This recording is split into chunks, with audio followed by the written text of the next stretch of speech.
Hello everyone, এখন আমি তোমাদের সঙ্গে West Bengal council of higher secondary এডুকেশনের ক্লাস 12-এর ভূগোলের 4th সেমিস্টারের জীবমণ্ডল ষষ্ঠ অধ্যায়, এটা 6th ইউনিটের জীবমণ্ডল বা বায়োস্ফিয়ার সম্পর্কে এই ভিডিওতে আমি তোমাদের সঙ্গে আলোচনা করব। যদি ভিডিওটা তোমাদের ভালো লেগে থাকে তাহলে একটা লাইক দিও, বন্ধুদের সঙ্গে শেয়ার করো, চ্যানেলটা সাবস্ক্রাইব করে রাখো, আর যদি কোনো প্রশ্ন থাকে আমাকে কমেন্ট বক্সে কমেন্ট করো। তো চলো শুরু করি। তাহলে দেখো, জীবমণ্ডল বা বায়োস্ফিয়ার যেগুলো তোমাদেরকে এই সিলেবাসের মধ্যে পড়তে হবে, সেটা হচ্ছে প্রথমে হচ্ছে জীব বৈচিত্র্য বা বায়োডাইভার্সিটি। ঠিক আছে, এটা আমাদেরকে জানতে হবে। জীব বৈচিত্র্য হ্রাসের কারণ, factors responsible for biodiversity depletion. আর জীব বৈচিত্র্য সংরক্ষণের কৌশল এবং কর্মসূচি। ঠিক আছে, strategies and programmes of biodiversity conservation. এখানে দেখো ভারতের কর্মসূচি প্লাস কিছু কিছু ক্ষেত্রে বিশ্বের কর্মসূচি সম্পর্ক কিন্তু আমাদেরকে জানতে হবে। তাহলে আমাদের মোটামুটি এই বিষয়গুলো সম্পর্কে আমাদেরকে জানতে হবে। তাহলে এগুলোর জন্য মোটামুটি আমাদেরকে যে প্রশ্নগুলো করতে হবে সেই প্রশ্নগুলো আমি এখানে দেখো লিখে রেখেছি। অনেকগুলো প্রশ্নই আছে এবং এই যে প্রশ্নের যে উত্তরগুলো তোমরা করবে এগুলো বিভিন্ন কম্পিটিটিভ পরীক্ষাতেও কিন্তু কাজে লাগে, কেননা এই বায়োস্ফিয়ার বা জীবমণ্ডল কিন্তু একটা গুরুত্বপূর্ণ বিষয়ের মধ্যে পড়ছে। প্রথম দেখো যেটা আছে যে জীবমণ্ডল কাকে বলে, জীবমণ্ডলের বৈশিষ্ট্য বা প্রকৃতি সম্পর্কে লেখো। এটা আমাদেরকে প্রথম করতে হবে। জীবমণ্ডল আমরা দেখো চারটে মণ্ডল আমাদের পুরো পৃথিবীতে আছে। একটা হচ্ছে বায়ুমণ্ডল, বাড়িমণ্ডল, শিলামণ্ডল এবং জীবমণ্ডল। তাহলে আমাদের এখানে যেটা জানতে হবে সেটা হচ্ছে জীবমণ্ডল। তাহলে জীবমণ্ডল কোনটাকে বলছে? তাহলে শিলামণ্ডল, বায়ুমণ্ডল এবং বাড়িমণ্ডলে যে সমস্ত স্তরে জীবের অস্তিত্ব লক্ষ্য করা যায় তাদের সকলকে একত্রে বলছে তোমার জীবমণ্ডল। এটা তোমরা বলতে পারো। এবার দেখো বইয়ে যেটা আছে সেটা বলি, যে পৃথিবীর মধ্যে জীবগোষ্ঠীর আবাসস্থলই হলো জীবমণ্ডল। জীব ভূগোলের গুরুত্বপূর্ণ বিষয়বস্তু হলো জীবমণ্ডল। পৃথিবীর যেসব অঞ্চল জীবের বসবাসযোগ্য হিসাবে বিবেচিত হয় সেই সব অঞ্চলকে একসঙ্গে জীবমণ্ডল বলে। ঠিক আছে, তাহলে এই হলো তোমার জীবমণ্ডলের সংজ্ঞা।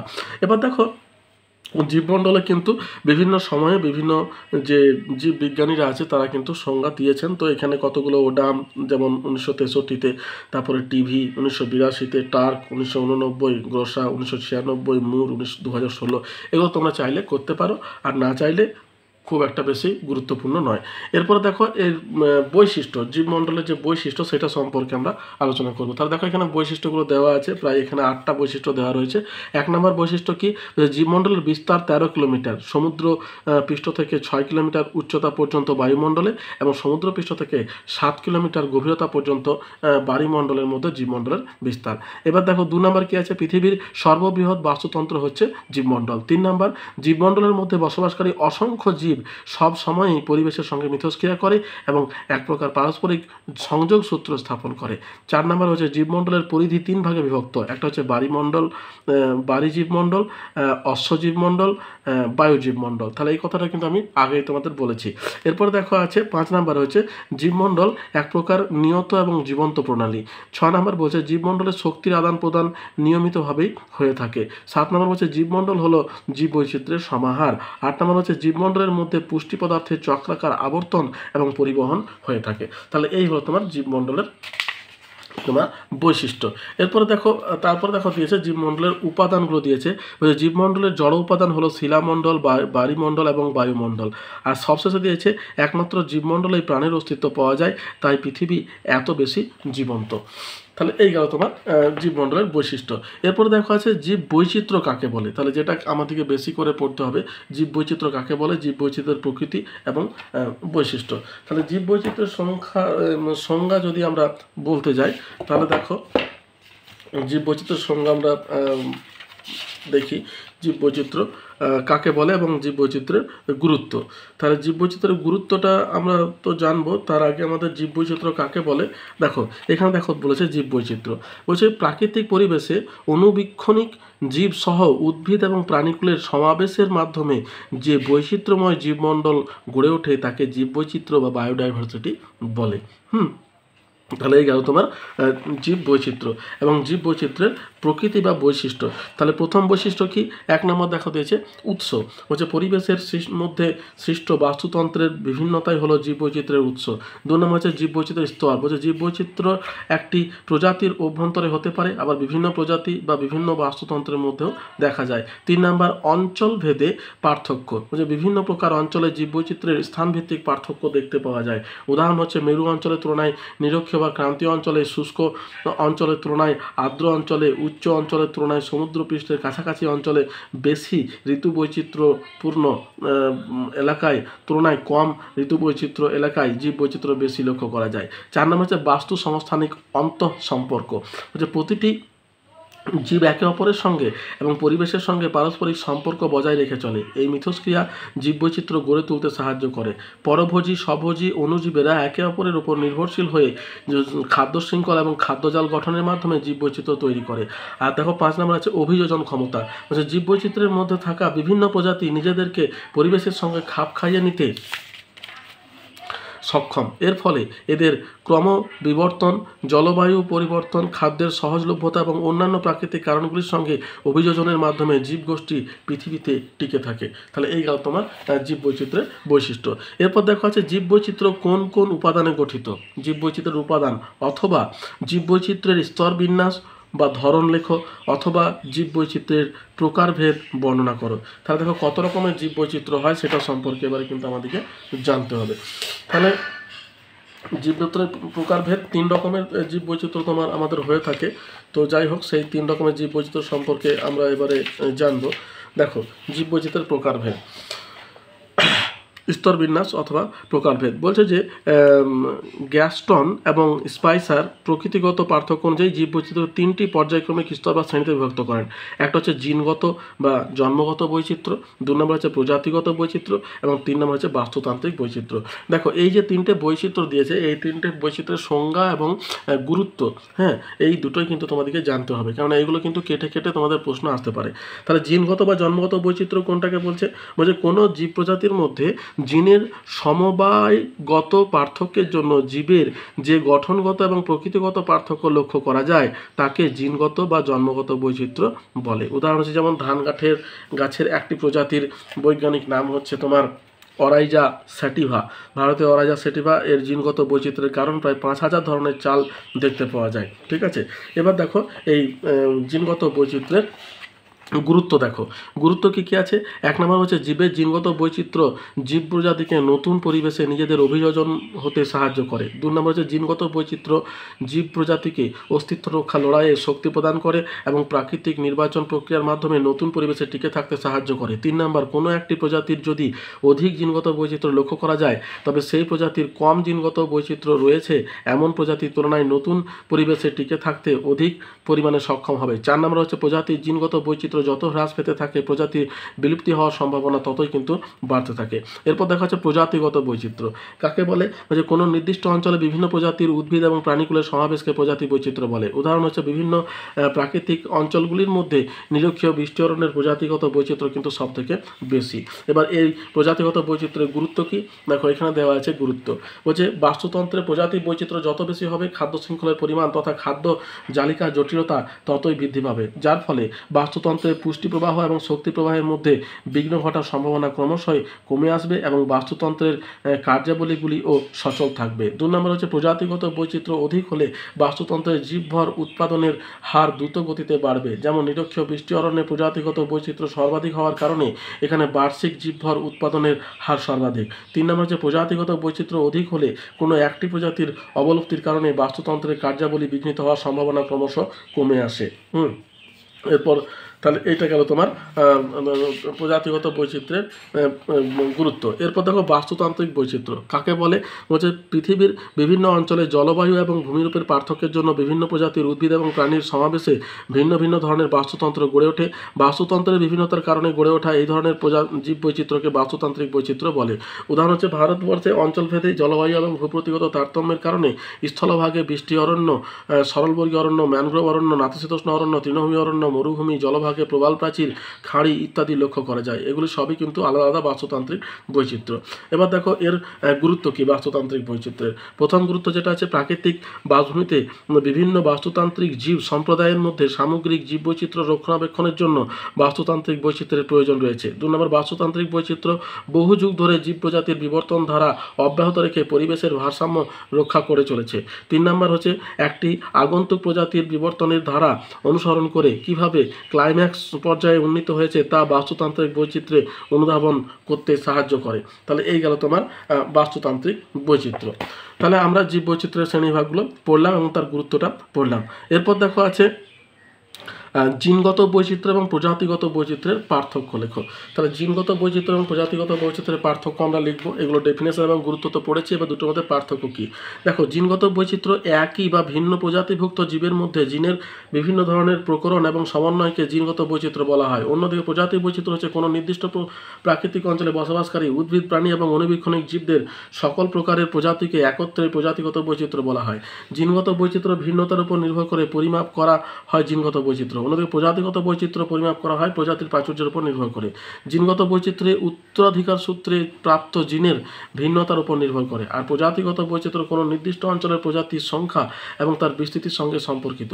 জিনগত বৈচিত্র্য হলো কোনো একটি স্বতন্ত্র জীবের জিনের পরিবর্তনজনিত কারণ, যার ফলে জিনের মধ্যে নতুন ভিন্নতা সৃষ্টি হতে পারে যা অভিযোজনকে প্রভাবিত করে। অন্যদিকে প্রজাতি বৈচিত্র্য হচ্ছে তোমার কমিউনিটির জীবজ উপাদানের অন্তঃক্রিয়াকে প্রভাবিত করে, কিন্তু অভিযোজনকে প্রভাবিত করতে পারে না। কোনো নির্দিষ্ট জিনগত বৈচিত্র্য কোনো নির্দিষ্ট প্রজাতির জীব জনসংখ্যার সুষম বৃদ্ধির জন্য জিনগত বৈচিত্র্য খুবই গুরুত্বপূর্ণ। অন্যদিকে প্রজাতিগত বৈচিত্র্য থেকে জিনগত বৈচিত্র্যের সম্যক ধারণা পাওয়া যায়। এই বৈচিত্র্যের প্রাচুর্য বাস্তুতন্ত্রের ভারসাম্য বজায় রাখে। তাহলে এই হলো তোমার জিনগত বৈচিত্র্য এবং প্রজাতিগত বৈচিত্র্যের মধ্যে পার্থক্য।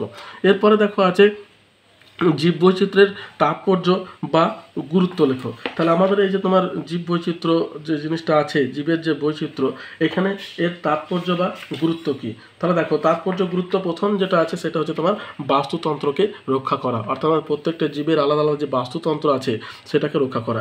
দেখো, বাস্তুতন্ত্রের বিভিন্ন জীব সমুদায় পরস্পর নির্ভরশীলতার মধ্য দিয়ে জীবনচক্র সম্পাদন করে এবং বাস্তুতন্ত্রের খাদ্য শৃঙ্খল পুষ্টিচক্রের ভারসাম্য রক্ষা করে। এই জীব বৈচিত্র্য নষ্ট হলে খাদ্য এবং খাদক স্তর অস্থিতিশীল হয়ে পড়বে এবং বাস্তুতন্ত্র বিপন্ন হবে। 2 নম্বর হচ্ছে অর্থনৈতিক প্রয়োজনীয়তা।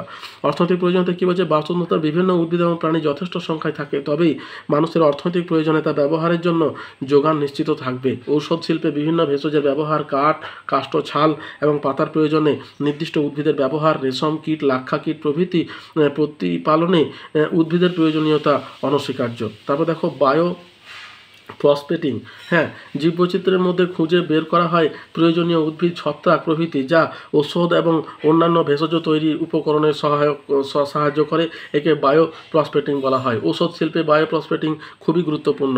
ঠিক আছে, এরপর দেখো কিছু কিছু এখানে দেওয়া আছে, এগুলো তোমরা দেখতে পারো। এই ওষুধগুলো আর কি এই সমস্ত উদ্ভিদ থেকে হয়ে থাকে। তাহলে এই গেল তোমার অর্থনৈতিক প্রয়োজনীয়তা। এবার দেখো সামাজিক প্রয়োজনীয়তাটা কী বলছে, বনভূমি সমাজ মূলত অরণ্য নির্ভর। হ্যাঁ, জীববৈচিত্র্য যথেষ্ট না থাকলে বনবাসী সমাজের সঙ্গে তার সংঘাত ঘটতে পারে, এর ফলে জীববৈচিত্র্য উদ্বেগজনকভাবে হ্রাস পাবে। অন্যদিকে ভারতে আদিবাসী সম্প্রদায়ের জন্য অরণ্যে বসবাসের অধিকার বিল পার্লামেন্টে পাস হয়েছে। এক্ষেত্রে জীববৈচিত্র্য সংরক্ষণে আদিবাসীদের সচেতনতা বৃদ্ধি একান্ত প্রয়োজন। আদিবাসী লোক সংস্কৃতিতে জীববৈচিত্র্য প্রয়োজনীয়তা রয়েছে। কোনো কোনো বৃক্ষ এবং প্রাণী আদিবাসীদের উপাস্য, আবার পশু শিকার করে অন্য সম্প্রদায়ের সাংস্কৃতিক উৎসবের মধ্যে পড়ে। বনের সঙ্গে অধিবাসীদের সম্পর্কটি নিবিড় হওয়ায় বন সংরক্ষণে তাদের নিজেদেরই যাতে আগ্রহ থাকে সেদিকে লক্ষ্য রাখা দরকার। বন সংরক্ষণের এই স্পর্শকাতর দিকটি তাই উপেক্ষা করা যায় না। 4 নম্বর দেখো নান্দনিক মূল্যবোধ। তাহলে কি বলছে এখানে, প্রাকৃতিক পরিবেশে জীববৈচিত্র্য যত বেশি তার নান্দনিক মূল্যবোধ তত বেশি। ইকোট্যুরিজম অর্থাৎ বাস্তুতন্ত্রকে সংরক্ষিত রেখে ভ্রমণ পিপাসুদের আকৃষ্ট করা, যার থেকে অর্জিত অর্থ বাস্তুতন্ত্র এবং জীববৈচিত্র্য সংরক্ষণে ব্যয় করা যেতে পারে। 5 নম্বর দেখো দিয়েছেন নৈতিক মূল্যবোধ, ভ্যালু, মোরাল ভ্যালু। বলছে এই পৃথিবীতে সব প্রাণী এবং উদ্ভিদের বেঁচে থাকার অধিকার আছে, তাই বাস্তুতন্ত্রকে অক্ষুণ্ণ রাখতে হলে জীববৈচিত্র্য সংরক্ষণ করতে হবে। অস্তিত্বের তাগিদে জীবই নিজেদের টিকিয়ে রাখতে সচেষ্ট হয় এবং জীববৈচিত্র্য রক্ষায় অংশগ্রহণ করে, তবে এক্ষেত্রে মানুষের অবাঞ্ছিত হস্তক্ষেপ বন্ধ করতে হবে। এবার পরিবেশগত প্রয়োজনীয়তা, মানে জীববৈচিত্র্য প্রাকৃতিক পরিবেশ তথা উদ্ভিদ এবং প্রাণীর সংখ্যায় ভারসাম্য রক্ষা করে। প্রাকৃতিক পরিবেশ সুরক্ষার মাধ্যমে জীববৈচিত্র্য প্রাকৃতিক পরিবেশ পরিবেশ তথা উদ্ভিদ এবং প্রাণীর সংখ্যায় ভারসাম্য রক্ষা করে। একটি দূষণহীন নিরাপদ পৃথিবী গড়ে তোলা যায় কোনো জীবের সংখ্যা হ্রাস এবং অপর জীবের অনিয়ন্ত্রিত সংখ্যা বৃদ্ধি ঘটলে পরিবেশ বিপন্ন হতে পারে। এবার দেখো বন্য পশু থেকে নিরাপত্তা হচ্ছে অরণ্যক পরিবেশে জীব বৈচিত্র্য সংরক্ষণ করা অত্যন্ত জরুরি। তা না হলে বন্য পশু থেকে গ্রামীণ বসতির নিরাপত্তা বিঘ্নিত হতে পারে। অরণ্যে তৃণভূমি পশু শস্য খেতে ঢুকে ফসল নষ্ট করতে পারে, কিংবা মাংসাশী পশু যেমন বাঘ খাদ্যের অভাবে লোকালয়ে ঢুকে গৃহপালিত পশু যেমন গরু ছাগল এমনকি মানুষকেও হত্যা করে অরণ্যে নিয়ে যেতে পারে। সুন্দরবনে মাঝে মাঝে এরকম ঘটনা প্রায় ঘটে। বনে খাদ্য এবং গাছপালার অভাবে হাতি বন ছেড়ে লোকালয়ে ঢুকে পড়ার সমস্যা পশ্চিমবঙ্গের পুরুলিয়া ঝাড়গ্রাম প্রভৃতি অঞ্চলে নিয়মিত তোমার ঘটে থাকে। এই গেল তোমার বন্য পশুদের নিরাপত্তা। তাহলে আমরা জীববৈচিত্র্যের গুরুত্ব তাৎপর্য বা গুরুত্বটা সম্পর্কে আমরা জানলাম। এরপর দেখো আছে কিছু কিছু ছোট প্রশ্ন আমাদেরকে করতে হবে। যেমন 1 নাম্বার হচ্ছে তোমার জীববৈচিত্র্যের হটস্পট কাকে বলে। হ্যাঁ, এগুলো ছোট ছোট কিছু প্রশ্ন। এই ছোট প্রশ্নগুলো দেখো তোমাদের না জানলে অসুবিধা হবে। তাহলে জীববৈচিত্র্যের হটস্পট মানে একটা জায়গাতে যখন অনেক জীব থাকে তখন সেটাকে জীববৈচিত্র্যের হটস্পট বলছে। তাহলে দেখো 1989 খ্রিস্টাব্দে ব্রিটিশ বাস্তুতন্ত্র নরম্যান মায়ার্স জীববৈচিত্র্য হটস্পট পদবাচ্যটি সর্বপ্রথম ব্যবহার করেন। তার সংজ্ঞা কি বলছে, যেসব অঞ্চল বা প্রাকৃতিক আবাসস্থলে প্রজাতি সর্বাধিক সংখ্যায় অবলুপ্তির পথে এবং সংকটপন্ন অবস্থায় রয়েছে সেই সব প্রাকৃতিক আবাসস্থলকে জীববৈচিত্র্যের হটস্পট বলা হয়। মানে সংকটপন্ন অবস্থায় রয়েছে সেগুলোকে জীববৈচিত্র্যের হটস্পট বলা হচ্ছে। এবার দেখো হটস্পট নির্ধারণের কতগুলো শর্ত আছে। যেমন এক হচ্ছে স্থানীয় প্রজাতির সংখ্যা কম করে 15,000 হতে হবে। 2 নম্বর হচ্ছে স্থানীয় প্রজাতির অন্তত 70% প্রজাতি দীর্ঘকাল ধরে বসবাস করতে হবে। 3 নম্বর হচ্ছে বিপন্ন প্রজাতির সংখ্যা বেশি হতে হবে যেগুলি অদূর ভবিষ্যতে বিপন্ন হয়ে যেতে পারে। জীববৈচিত্র্য হটস্পটের সংখ্যা 1988 খ্রিস্টাব্দে নরম্যানের মায়ার্স সমগ্র পৃথিবীতে 25টি হটস্পট চিহ্নিত করেন। এর মধ্যে ক্রান্তীয় অরণ্যেই 10টি চিহ্নিত হয়েছে। বুঝতে পেরেছো? তাহলে এই হলো তোমার জীববৈচিত্র্যের হটস্পট অর্থাৎ বিপন্ন প্রজাতির একটা অঞ্চল। হ্যাঁ, বি দেখো আছে ইকো ট্যুরিজম বলতে কি বোঝো। তাহলে ইকো ট্যুরিজম মানে ট্যুরিজমটা যাতে ইকো হয় সেটাকে বলছে ইকো ট্যুরিজম, মানে ইকোসিস্টেমকে সংরক্ষণ করার পাশাপাশি ট্যুরিজম। তাহলে দেখো জীববৈচিত্র্য সমৃদ্ধ অঞ্চলসমূহে পরিবেশ গাছপালা জীবজন্তুর ক্ষতি না করে যে পর্যটন শিল্প গড়ে ওঠে তাকে পরিবেশ বান্ধব পর্যটন বা ইকো ট্যুরিজম বলা হয়। উদাহরণ হচ্ছে উড়িষ্যার নন্দনকানন পরিবেশ বান্ধব পর্যটনের আদর্শ উদাহরণ। ঠিক আছে, এর বৈশিষ্ট্য কি? 1 নম্বর হচ্ছে বছরের একটি নির্দিষ্ট সময়ে পর্যটন কেন্দ্রটি সকলের জন্য উন্মুক্ত হয়। 2 নম্বর হচ্ছে ব্যবস্থাপনা অত্যন্ত সচেতনতাভাবে করা হয় যাতে জীব প্রজাতি এবং পরিবেশ নষ্ট না হয়। 3 নম্বর হচ্ছে পরিবেশ বান্ধব পর্যটন কেন্দ্র থেকে প্রাপ্ত অর্থ জীবমণ্ডল সংরক্ষণের জন্য ব্যবহৃত হয়। 4 নম্বর হচ্ছে পরিবেশের গুরুত্ব সম্পর্কে মানুষকে যথেষ্ট সচেতন করা হয়। ঠিক আছে, তাহলে এই হলো তোমার পরিবেশ বান্ধব পর্যটন বা ইকো ট্যুরিজম।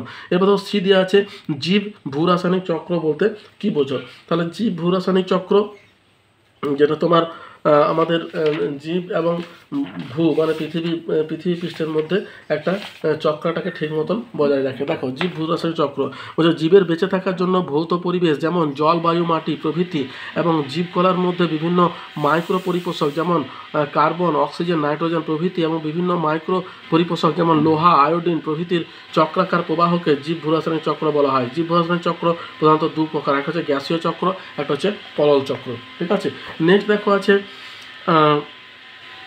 জীব ভূরাসায়নিক চক্র কৃষি জীব বৈচিত্র্য কী।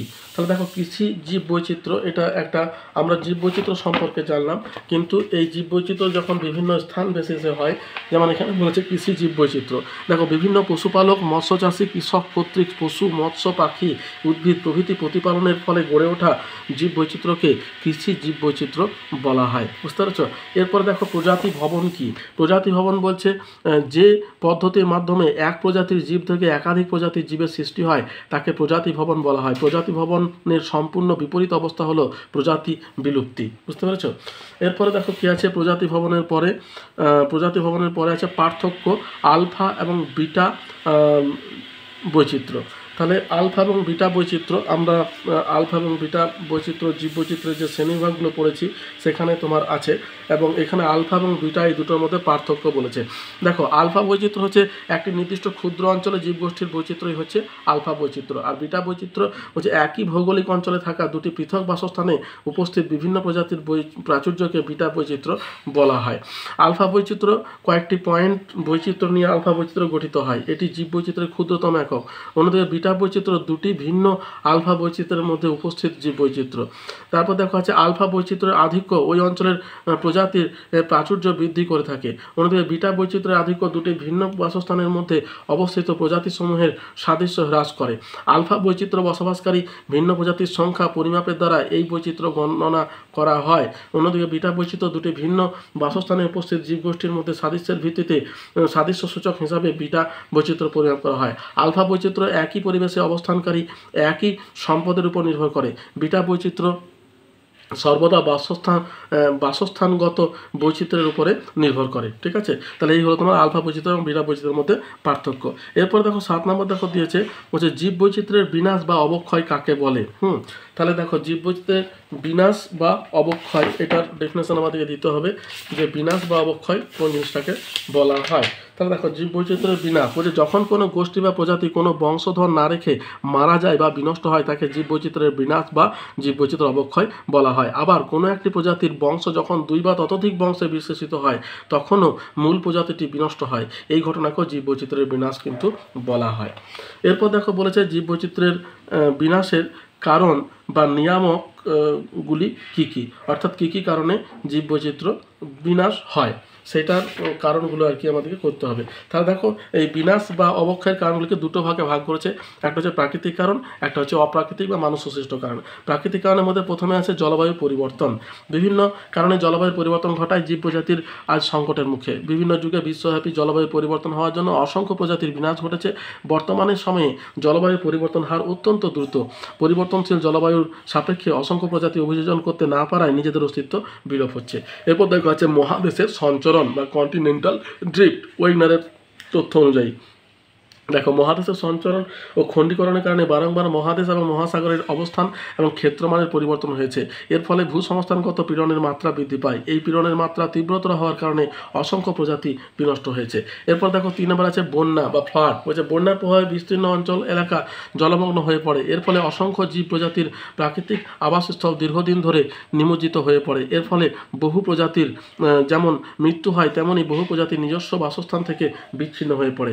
4 নম্বর আছে দেখো ভূমিকম্প বা আর্থকুয়েক। মানে বিভিন্ন কারণে যখন ভূমিকম্পের সৃষ্টি হয় তখন প্রাকৃতিক বাসস্থানের বিস্তীর্ণ এলাকা ধ্বংসপ্রাপ্ত হয়। এই কারণে অসংখ্য জীব প্রজাতি বাস্তুচ্যুত হয় এবং অনেক ক্ষেত্রে মারাও যায়। এর ফলে জীব বৈচিত্র্য বিনষ্ট হয়। এরপর দেখো 5 নম্বরে আছে সুনামি। তাহলে সুনামির সৃষ্টি হলে উপকূল অঞ্চলে বিশালাকার সামুদ্রিক ঢেউ আছড়ে পড়ে। এর ফলে উপকূলীয় সামুদ্রিক বাস্তুতন্ত্র এবং নিকটবর্তী স্থলজ বাস্তুতন্ত্রের জীব বৈচিত্র্য বিনষ্ট হয়। এরপর দেখো 6 নম্বর দিয়েছে দেখো অগ্নুৎপাত বা ভলক্যানিক এরাপশন। মানে অগ্নুৎপাতের মাধ্যমে বিস্তীর্ণ এলাকা জুড়ে থাকা লাভা প্রবাহ এই স্বাভাবিকভাবেই বনভূমি আগুনের কবলে নষ্ট হয়ে যায়। এর ফলে অসংখ্য উদ্ভিদের যেমন নষ্ট হয় তেমনি বহু প্রাণীর মৃত্যু হয় এবং বাস্তুচ্যুত হয়। এরপর দেখা হচ্ছে দাবানল বা ফরেস্ট ফায়ার। বলছে দাবানলের কারণে বনভূমির বিস্তীর্ণ এলাকা বিনষ্ট হয়, তাই বনভূমিতে বসবাসকারী উদ্ভিদ এবং প্রাণী প্রজাতির মৃত্যু হয়। এই কারণে জীব বৈচিত্র্য বিনষ্ট হয়। এবার দেখো 8 নম্বর আছে ক্রান্তীয় ঘূর্ণবাত। বলছে ক্রান্তীয় ঘূর্ণবাত উপকূল অঞ্চলে আছড়ে পড়ায় উপকূলীয় বাস্তুতন্ত্র ভীষণভাবে ক্ষতিগ্রস্ত হয়। অসংখ্য উদ্ভিদ সমূলে উৎপাটিত হয়। বনভূমির মধ্যে বসবাসকারী প্রাণী প্রজাতিও নষ্ট হয় কিংবা বাস্তুহারা হয়। এরপর দেখো 9 নম্বর আছে বিভিন্ন রোগ বা ডিফারেন্ট ডিজিজ। হচ্ছে বিভিন্ন প্রকার রোগের প্রাদুর্ভাব ঘটলে উদ্ভিদ এবং প্রাণী প্রজাতি নষ্ট হয়। এর ফলে তাৎপর্যপূর্ণভাবে জীব বৈচিত্র্য অবক্ষয় হয়ে থাকে। এরপর দেখো আছে জীব প্রজাতির মধ্যে অন্তর্দ্বন্দ্ব, অর্থাৎ নিজেদের মধ্যে মারামারি লেগে কিন্তু অনেকে মারা যায়। বলছো খাদ্য সংগ্রহ, জীবনসঙ্গী নির্বাচন, অস্তিত্ব টিকিয়ে রাখা সংগ্রাম ইত্যাদি কারণে জীব প্রজাতিভুক্ত জীবের মধ্যে অন্তর্দ্বন্দ্ব হয়। এর ফলে অনেক সময় জীবের মৃত্যু হয় বলে জীব বৈচিত্র্য ক্ষতিগ্রস্ত হয়। তাহলে এইগুলো তোমার প্রাকৃতিক কারণের মধ্যে গেল। এরপরে মানুষের সৃষ্ট কারণের মধ্যে প্রথমে আছে দেখো বাসভূমির খণ্ডীকরণ। বলছে বিভিন্ন কারণে আবাসস্থলের খণ্ডীকরণ হলে জীবসমূহের আবাসস্থলের ক্ষেত্রমান। 2 নম্বর দিয়ে দেখো দেওয়া আছে চোরা শিকার। তাহলে চোরা শিকার মানে যারা ধরো অসাধু মানে প্রাণী শিকার করে থাকে তাদের জন্য মৃত্যু। বলছে তৃতীয় বিশ্বের দেশগুলিতে চোরা শিকারের মাত্রা দ্রুত বৃদ্ধি পেয়েছে। হাতির দাঁত, গন্ডার এবং হরিণের শিং চর্ম শিকারের মূলত এই এরপর দেখো দেওয়া আছে অতিরিক্ত শিকার। তাহলে অতিরিক্ত শিকারটা কী বলছে, এক্সেসিভ হান্টিং, বলছে অতিরিক্ত মাত্রায় পশু শিকারের কারণে বর্তমানে অসংখ্য প্রাণী প্রজাতির অস্তিত্ব সংকটের সম্মুখীন হয়েছে। বেআইনি পথে পশু শিকারের মাত্রা বেড়ে যাওয়ায় বহু বন্যপ্রাণী আজ বিলুপ্ত, এর ফলে জীববৈচিত্র্য অবক্ষয় ঘটেছে। 4 নম্বর হচ্ছে বহিরাগত প্রজাতির আগমন, বলছে বাইরে থেকে কোনো প্রাণীর আগমন আক্রমণ হলেও স্থানীয় প্রজাতি বিনষ্ট হয়, এর ফলে জীববৈচিত্র্য বিনাশ বা অবক্ষয় হয়ে থাকে। তারপর 5 নম্বর দেখা যাচ্ছে বাস্তুতন্ত্রের অবনমন, বলছে বিভিন্ন কারণে পরিবেশের গুণগত মান হ্রাস পেলে বাস্তুতন্ত্রের অবনমন ঘটে। বায়ু, জল এবং মৃত্তিকা দূষণ বৃদ্ধি পাওয়ায় সংবেদনশীল উদ্ভিদ এবং প্রাণী প্রজাতির দূষণের শিকার হয়, তাই অবশেষে এই প্রজাতিগুলি আবাসস্থল থেকে অপসৃত হয়, জীববৈচিত্র্য ক্ষতিগ্রস্ত হয়। এবার দেখা যাচ্ছে বৃক্ষচ্ছেদন বা গাছ কাটা, ডিফরেস্টেশন, হচ্ছে মানব সভ্যতার অগ্রগতির সঙ্গে সঙ্গে দ্রুত নগরায়ন, শিল্পায়ন, কৃষির প্রসার ইত্যাদি কারণে অবাধে বৃক্ষচ্ছেদন চলছে, এর ফলে বন্যপ্রাণীর আবাসস্থল ছোট হয়েছে, জীববৈচিত্র্যের অবক্ষয় ঘটছে। 7 নম্বর দেখা যাচ্ছে ছদ্ম প্রভাব, বলছে বাস্তুতন্ত্রের মধ্যে যখন 2 বা তার বেশি প্রজাতি একে অন্যের উপর অতিরিক্ত মাত্রায় নির্ভরশীল হয়, তখন এক প্রকার কেন্দ্রীয় প্রজাতির উৎপত্তি হয়। এই অবস্থায় কোনো কারণে কেন্দ্রীয় প্রজাতির আক্রান্ত বা ক্ষতিগ্রস্ত হলে অন্যান্য নির্ভরশীল প্রজাতিগুলি বিলুপ্তির সম্ভাবনা বেড়ে যায়, তাই জীববৈচিত্র্য ও অবক্ষয়ের শিকার হয়। 8 নম্বর দেখা যাচ্ছে পর্যটন, জীববৈচিত্র্যের নান্দনিক গুরুত্ব অপরিসীম, তাই জাতীয় উদ্যান অভয়ারণ্যে পর্যটন শিল্পের দ্রুত বিকাশ ঘটেছে। পর্যটকের আগমন অতিরিক্ত কোলাহল বন্যপ্রাণীর ক্রিয়াকলাপের অন্তরায় হয়ে দাঁড়ায়, তাই বন্য পরিবেশের ক্ষতির কারণে অসংখ্য বন্য প্রাণীর মৃত্যু হয় বলে জীববৈচিত্র্য অবক্ষয় হয়ে ওঠে। তারপর দেখো আধুনিক প্রযুক্তি, বর্তমানে সভ্যতা অতিরিক্ত প্রযুক্তি নির্ভর, স্যাটেলাইট বা বিভিন্ন টাওয়ার থেকে প্রেরিত ইলেকট্রোম্যাগনেটিক সিগন্যাল জীববৈচিত্র্য সংকটের সম্মুখীন করছে। 10 নম্বর হচ্ছে অন্যান্য কারণ, অতিরিক্ত মাত্রায় পশুচারণ, জলাভূমির ভরাটকরণ, স্থানান্তর কৃষি, বহুমুখী নদী পরিকল্পনার রূপায়ণ এবং মানুষের সচেতনতার অভাবে প্রাণী এবং উদ্ভিদের প্রজাতি আজ অনেক ক্ষেত্রেই সংকটের সম্মুখীন, তাই জীববৈচিত্র্য ও অবক্ষয়ের শিকার। ঠিক আছে, তাহলে এই গেল তোমার জীববৈচিত্র্যের অবক্ষয় বা বিনাশের কারণগুলি। এরপর দেখো আছে এখানে রেড ডাটা বুক এবং গ্রিন ডাটা বুক বলতে কি বোঝো। তাহলে দেখো গ্রিন ডাটা বুক এবং রেড ডাটা বুক এই দুটো জীববৈচিত্র্য সংরক্ষণের সঙ্গে সম্পর্কিত। তো গ্রিন ডাটা বুক এবং রেড ডাটা বুক, দেখো রেড ডাটা বুক কোনটাকে বলছে, 1964 খ্রিস্টাব্দে IUCN, যার পুরো অর্থ হচ্ছে international union for conservation of nature বা আন্তর্জাতিক প্রকৃতি সংরক্ষণ সংস্থা, বিপন্ন উদ্ভিদ এবং প্রাণী প্রজাতির বিলুপ্তির সম্ভাবনা অনুসারে একটি তালিকা পুস্তক আকারে প্রকাশ করেন। এই তালিকাকেই বলা হয় রেড ডাটা বুক। ব্রিটিশ জীব সংরক্ষণবিদ পিটার এম স্কট সর্বপ্রথম এই তালিকাকে রেড ডাটা বুক হিসাবে নামকরণ করেন। ঠিক আছে, আর গ্রিন ডাটা বুক কোনটাকে বলছে, যেসব উদ্ভিদ এবং প্রাণী, ওই একই সংস্থা IUCN এর দ্বারা যে সমস্ত উদ্ভিদ এবং প্রাণী প্রজাতি অবলুপ্তির বিপদ থেকে সম্পূর্ণভাবে মুক্ত, তাদের বিস্তারিত তালিকা যে পুস্তকের মাধ্যমে প্রকাশ করা হয় তাকে গ্রিন ডাটা বুক বলা হয়। 1964 খ্রিস্টাব্দে IUCN এর তালিকা প্রস্তুত করে। উদ্দেশ্য কি, প্রজাতি সংরক্ষণের ভাবনাকে সুসংগঠিত করা, প্রতিটি জীব প্রজাতির সম্পর্কে সঠিকভাবে তথ্য পরিসংখ্যান সংগ্রহ করা, প্রজাতির জীববৈচিত্র্যের পরিসংখ্যান সংগ্রহ এবং সংরক্ষণ রাখা, 4 নম্বর উদ্ভিদ এবং জীব প্রজাতির সংরক্ষণের জন্য আর্থিক বরাদ্দের পরিমাণ বৃদ্ধি করা। তাহলে এই হচ্ছে তোমার গ্রিন ডাটা বুক এবং রেড ডাটা বুক। এরপর দেখো জীববৈচিত্র্যের বিনাশ বা অবক্ষয়ের প্রভাব লেখো। তাহলে এই যে তোমার জীববৈচিত্র্য যে বিনাশ ঘটছে, এটার তো কিছু প্রভাব তো আমাদের উপর পড়বে, যার জন্য তো এটাকে আমাকে সংরক্ষণ করার ব্যবস্থা করতে হবে। তো প্রভাবগুলি কি কি, দেখো প্রথম যেটা আছে বাস্তুতন্ত্রের উৎপাদনশীলতা হ্রাস, জীববৈচিত্র্যের অবক্ষয়ের ফলে বাস্তুতন্ত্রের মধ্যে উৎপাদিত খাদ্যশক্তির পরিমাণ হ্রাস পায়। বাস্তুতন্ত্রের পরিষেবার গুণগত মানের অবক্ষয় ঘটে। গুণগত মান বলতে মৃত্তিকা রক্ষণাবেক্ষণ, এর জন্য এর মধ্য দিয়ে জলের প্রবাহ, খাদ্য উৎপাদন, ছায়া সরবরাহ ইত্যাদিকে বোঝায়। 2 নম্বর হচ্ছে জিনগত বৈচিত্র্য, জীববৈচিত্র্যের বিনাশের কারণে সম্পূর্ণভাবে নতুন জিনযুক্ত অসংখ্য প্রজাতি বর্তমানে অস্তিত্ব সংকটে ভুগছে। উচ্চ ফলনশীল সংকর প্রজাতির ধান চাষের প্রাধান্যে আদি দেশীয় প্রজাতির ধান গাছ বর্তমানে বিপন্ন হচ্ছে। 3 নম্বর হচ্ছে সাংস্কৃতিক বৈচিত্র্য হ্রাস, নতুন প্রজাতির আগমনে সামাজিক জীবনে নতুন ধ্রুপদী সাংস্কৃতিক বৈচিত্র্য অবক্ষয় হয়েছে। এর যেসব প্রজাতি প্রাচীন সৃষ্টি বা লোকাচারের সঙ্গে সম্পর্কযুক্ত, তাদের অপসারণ ঘটায় খাদ্য শৃঙ্খলে অনেক সমস্যার সৃষ্টি হয়েছে। খাদ্য শৃঙ্খলের উপরের স্তরে বসবাসকারী বৃহৎ প্রাণীর অবলুপ্তি বা বিনাশ ঘটলে মানুষের সাংস্কৃতিক জীবন অনেক ক্ষতির সম্মুখীন হবে। 4 নম্বর হচ্ছে বৌদ্ধিক সম্পদের অধিকার, গবেষণার অনুবীক্ষণিক জীব, উদ্ভিদ উদ্ভিদ বা প্রাণীর মধ্যে জিন আরোপ করে সম্পূর্ণ নতুন প্রজাতির জীবের সৃষ্টি করা হয়। এভাবে নতুন প্রজাতির জীবকে ব্যক্তিগত সম্পদে পরিণত করা হয়। এক্ষেত্রে নতুন জীব প্রজাতির সত্ত্বও দেওয়া হয়। বৌদ্ধিক সম্পদের অধিকার আইন অনুসারেই এই সত্ত্ব বা পেটেন্ট দেওয়া হয়। এই পরিস্থিতি জীববৈচিত্র্যের মধ্যে এক নতুন ধরনের সংকট তৈরি করেছে। ঠিক আছে, তাহলে এই গেল তোমার জীববৈচিত্র্য অবক্ষয় বা প্রভাব। ঠিক আছে, এরপর দেখা হচ্ছে জীববৈচিত্র্য সংরক্ষণ কাকে বলে, এর প্রয়োজনীয়তা বা গুরুত্ব লেখো। তাহলে জীববৈচিত্র্য সংরক্ষণ কোন জিনিসটাকে বলা হয়? তাহলে জীব যে বিলুপ্ত হচ্ছে সেটিকে যখন সংরক্ষণ করা হবে বা তার বিলুপ্তিকে যখন লোপ করার ব্যবস্থা করা হবে তখনই সেটাকে বলছে জীববৈচিত্র্য সংরক্ষণ। ঠিক আছে, তাহলে জীববৈচিত্র্য সংরক্ষণ কোনটাকে বলছে দেখো।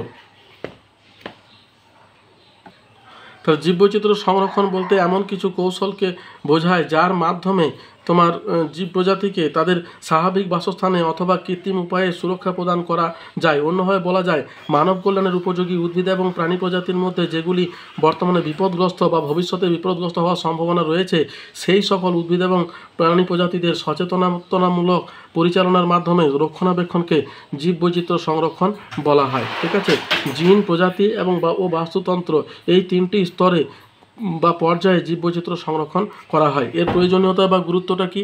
প্রথম বৈচিত্র্য দেখা যায় বাস্তুতান্ত্রিক প্রয়োজনীয়তা, হচ্ছে খাদ্য শৃঙ্খলা অবস্থিত কোনো একটি প্রজাতির বিলুপ্তির সম্মুখীন হলে তার প্রভাব সমগ্র বাস্তুতন্ত্রের উপর পড়বে। পরিশেষে বাস্তুতন্ত্রটি সম্পূর্ণভাবে বিপর্যস্ত হবে।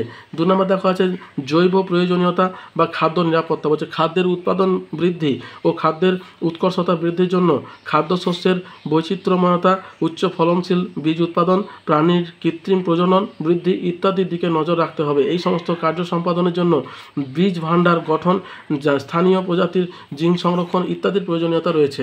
3 নম্বর হচ্ছে অর্থনৈতিক প্রয়োজনীয়তা, হচ্ছে উদ্ভিদ এবং প্রাণী বিভিন্ন জীব সম্প্রদায়ের সুনির্দিষ্ট অর্থনৈতিক মূল্য রয়েছে। যেমন উদ্ভিদ আমাদের কাঠ, কাগজ, রাবার, আঠা, তুলো, বিভিন্ন ভেষজ ওষুধ, ফুল, সবজি এবং অন্যান্য নানা প্রকার খাদ্যদ্রব্যের যোগান দেয়। অন্যদিকে প্রাণী জগৎ আমাদের পুষ্টিকর প্রোটিন জাতীয় খাদ্য, সিল্ক, চামড়া, রেশম, পশম, মধু, ভিনিগার, বিভিন্ন অ্যান্টিবায়োটিক ওষুধ এবং ভিটামিনের যোগান দেয়।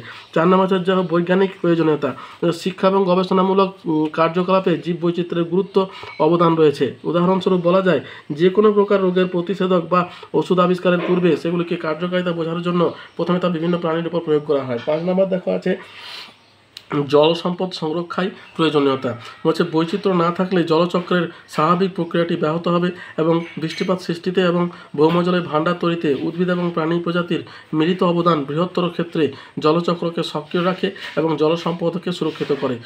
6 নম্বর দেখা হচ্ছে সাংস্কৃতিক প্রয়োজনীয়তা, হচ্ছে জীববৈচিত্র্য সমৃদ্ধ দেশ সর্বদাই সাংস্কৃতিক উন্নতি চরম শিখরে পৌঁছায়। আবার বিভিন্ন সংস্কৃতি এবং ধর্মীয় সম্প্রদায়ের মধ্যে বিভিন্ন উদ্ভিদ এবং প্রাণী প্রজাতিকে পবিত্র মনে করা হয়। এই সাংস্কৃতিক এবং ধর্মীয় বিচারধারাকে অব্যাহত রাখতে বৈচিত্র্যের সংরক্ষণ প্রয়োজন।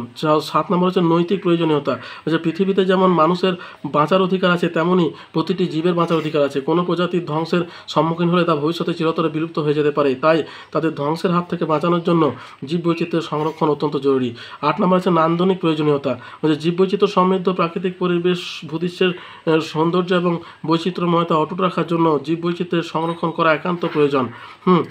উদাহরণস্বরূপ যার বলা যায় অভয়ারণ্য, জাতীয় উদ্যান, বায়োস্ফিয়ার রিজার্ভ, অসংখ্য মানুষ প্রাকৃতিক সৌন্দর্যের নির্মল আনন্দ উপভোগের জন্য ছুটে আসে।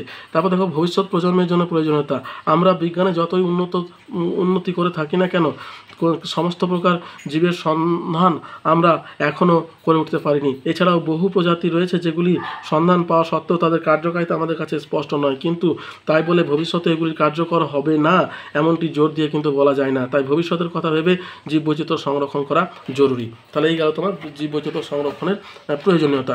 এরপর দেখা আছে জীববৈচিত্র্য সংরক্ষণের কৌশলগুলির বর্ণনা দাও। তাহলে এই যে জীববৈচিত্র্য সংরক্ষণ করা হবে তার কিন্তু কতগুলি কৌশল বা পদ্ধতি আছে। এর উপরে কিন্তু দেখবে ছোট ছোট টিকা কিন্তু আসবে। তাহলে জীববৈচিত্র্য সংরক্ষণের কৌশলগুলিকে দুটো ভাগে ভাগ করছে। ছকটা দেখে নাও। একটা হচ্ছে ইন সিটু, মানে যে স্থানে বসবাস করছে সেই স্থানেই তাকে সংরক্ষণ, আর এক্স সিটু মানে বহিঃক্ষেত্রীয় সংরক্ষণ। ইন সিটু সংরক্ষণকে দেখো এই কতগুলো ভাগে ভাগ করছে: জাতীয় উদ্যান, অভয়ারণ্য, সংরক্ষিত বনভূমি, গ্রামীণ বনভূমি, সংরক্ষিত জীবমণ্ডল, বনবীথি, সরোবর, উপকূলীয় সংরক্ষিত অঞ্চল। এগুলো কিন্তু এইগুলোর মধ্য থেকে কিন্তু ছোট ছোট প্রশ্ন আসে, অর্থাৎ অর্থাৎ জাতীয় উদ্যান কাকে বলে, অভয়ারণ্য কাকে বলে, এইরকম। আর বহির্ক্ষেত্র এগুলোকে দেখো বলছে চিড়িয়াখানা, মানে তার যে আবাসস্থল সেখান থেকে সরিয়ে নিয়ে যেয়ে তাকে সংরক্ষণ। চিড়িয়াখানা, বোটানিক্যাল গার্ডেন, জিন ভান্ডার, ইনভিট্রো জিন ভান্ডার, ইনভিটো জিন ভান্ডার, জেনেটিক ইঞ্জিনিয়ারিং, বীজ ভান্ডার, পরাগ ভান্ডার এবং জার্ম প্লাজমা সংরক্ষণ। ঠিক আছে, এবার দেখো এগুলো সম্পর্কে তোমাকে এক এক করে জানতে হবে। প্রথমে অন্তঃক্ষেত্রীয় বা ইনসিটু সংরক্ষণ, বলছে জীবগুলোর নিজস্ব প্রাকৃতিক পরিবেশে সংরক্ষণ করার পদ্ধতিকে অন্তঃক্ষেত্রীয় বা ইনসিটু সংরক্ষণ বলা হয়। এর বৈশিষ্ট্য কি আছে? কোনো একটি নয়, অজানা সমস্ত প্রাণী এবং উদ্ভিদের সংরক্ষণ করা হয়। 2 নম্বর, সমগ্র বস্তুতন্ত্রটিকে সংরক্ষণের অধীনে আনা হয়। 3 নম্বর, জীববৈচিত্র্য বিনাশ উপাদানকে চিহ্নিত করে উপযুক্ত ব্যবস্থা গ্রহণ করে। 4 নম্বর হচ্ছে সংরক্ষিত স্থানে মানুষের প্রবেশের অনুমতি সীমিত থাকে। 5 নম্বর হচ্ছে পার্শ্ববর্তী অঞ্চলের পর্যবেক্ষণ শিল্পের বিকাশ ঘটে। এরপর দেখা আছে অন্তঃক্ষেত্রীয় সংরক্ষণের কিছু সুবিধা আছে। ঠিক আছে, কি কি আছে? যেমন বাহ্যিক প্রতিরোধ ছাড়া সমগ্র জীবকুলকে তাদের স্বাভাবিক বাসস্থানে বাঁচিয়ে রাখা যায়। দুই, এই পদ্ধতিতে সংরক্ষণের মাধ্যমে জীব প্রজাতির জীবনচক্র এবং বিবর্তন প্রাকৃতিক উপায়ে সংগঠিত হয়। এবার দেখো অন্তঃক্ষেত্রীয় যে গুলো আছে সেগুলোকে দেখো যে ছোট ছোট ভাগে আছে, সেগুলো কিন্তু আমাদের জানতে হবে। প্রথম যেটা আছে 1 নম্বর হচ্ছে জাতীয় উদ্যান বা ন্যাশনাল পার্ক। তাহলে জাতীয় উদ্যান কাকে বলে? বলছে এক বা একাধিক বাস্তুতন্ত্রের সমন্বয়ে গঠিত সর্বাধিক জীববৈচিত্র্য সম্পন্ন বিস্তীর্ণ এলাকা যেখানে গাছ কাটা, শিকার, পশুচারণ, মানুষের অবাধ প্রবেশ আইনগতভাবে নিষিদ্ধ, তাকেই জাতীয় উদ্যান বলা হয়। উদাহরণ হচ্ছে ভারতের জাতীয় উদ্যান হলো উত্তরাখণ্ডের করবেট ন্যাশনাল পার্ক। হ্যাঁ, এবার দেখা হচ্ছে অভয়ারণ্য বা স্যাংচুয়ারি কোনটাকে বলছে? বলছে সরকারের নির্দেশ অনুযায়ী বন দপ্তর বন্যপ্রাণী সংরক্ষণের জন্য অভয়ারণ্য গড়ে তোলে।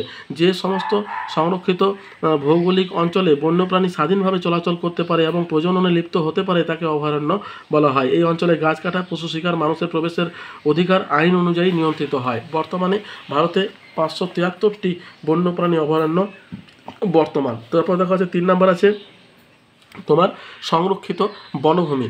বলছে জীববৈচিত্র্য সংরক্ষণের জন্য সংরক্ষিত বনভূমি গড়ে তোলা হয়। যে সমস্ত অরণ্যের নির্দিষ্ট কিছু ক্ষেত্র ছাড়া সমস্ত ধরনের কাজকর্ম নিষিদ্ধ হয় তাকে সংরক্ষিত বনভূমি বলে। গবেষণার কাজের জন্য এই বনভূমিতে মানুষের প্রবেশাধিকার থাকলেও কোনো প্রকার অর্থনৈতিক ক্রিয়াকলাপের ক্ষেত্রে পুরোপুরি নিষিদ্ধ। তারপর দেখা যাচ্ছে সুরক্ষিত বনভূমি, প্রোটেক্টেড ফরেস্ট। বলছে সুরক্ষিত বনভূমি হলো জীববৈচিত্র্য সমৃদ্ধ এমন একটি ভৌগোলিক এলাকা যা আইন অনুযায়ী সম্পূর্ণভাবে সুরক্ষিত থাকে, তবে এর পার্শ্ববর্তী এলাকায় মানুষের অবাধ প্রবেশাধিকার থাকে। পশুচারণ এবং বনজ সম্পদ সংরক্ষণ অনুমোদন সাপেক্ষে সীমিত। তারপর দেখো গ্রামীণ বনভূমি বা ভিলেজ ফরেস্ট। বলছে গ্রামীণ বসতির আশেপাশে ছোট আকারে যে বনভূমি গড়ে তোলা হয় তাকে গ্রামীণ বনভূমি বলে। এই বনভূমিতে স্থানীয় গ্রামীণ সম্প্রদায়ের অরণ্য নির্ভর জীবিকা নির্বাহের জন্য বনজ সম্পদ আহরণ করে থাকে। এখানে আইন অনুসারে পশুচারণ সহ বিভিন্ন অর্থনৈতিক ক্রিয়াকলাপ হয়ে থাকে। তারপর দেখো সংরক্ষিত জীবমণ্ডল বা বায়োস্ফিয়ার রিজার্ভ। বলছে ইউনেস্কোর ম্যান অ্যান্ড বায়োস্ফিয়ার ম্যাপ এর অনুসারে সংরক্ষিত জীবমণ্ডল হলো একটি সুনির্দিষ্ট ভৌগোলিক এলাকা যেখানে বিরল বিপদগ্রস্ত উদ্ভিদ এবং প্রাণী গোষ্ঠীর সঙ্গে সঙ্গে অন্তর্দেশীয় স্থলজ জলজ বাস্তুতন্ত্রকে একসঙ্গে সংরক্ষণ করা হয়। এক্ষেত্রে কোনো বিশেষ প্রজাতি নয়, সমগ্র অঞ্চলটির প্রাকৃতিক পরিবেশ এবং জীববৈচিত্র্য রক্ষা করা হয়। ঠিক আছে, তাহলে এই গেল তোমার আমাদের সংরক্ষিত বনভূমি। এরপর দেখো 7 নম্বর আছে পবিত্র বনবিথিকা। হ্যাঁ, স্কেয়ার্ড গ্রুপস। বলছে 1000 একরের মতো এলাকা জুড়ে বিস্তীর্ণ বনভূমির অংশবিশেষকে বনবিথিকা বলা হয়, যা উদ্ভিদ এবং প্রাণী জীববৈচিত্র্যে ভরপুর থাকে। সুপ্রাচীন কাল থেকেই এই স্থানগুলি মূলত ধর্মীয় কারণেই সুরক্ষিত রয়েছে। উদাহরণ হচ্ছে হিমাচল প্রদেশের দেবভূমি।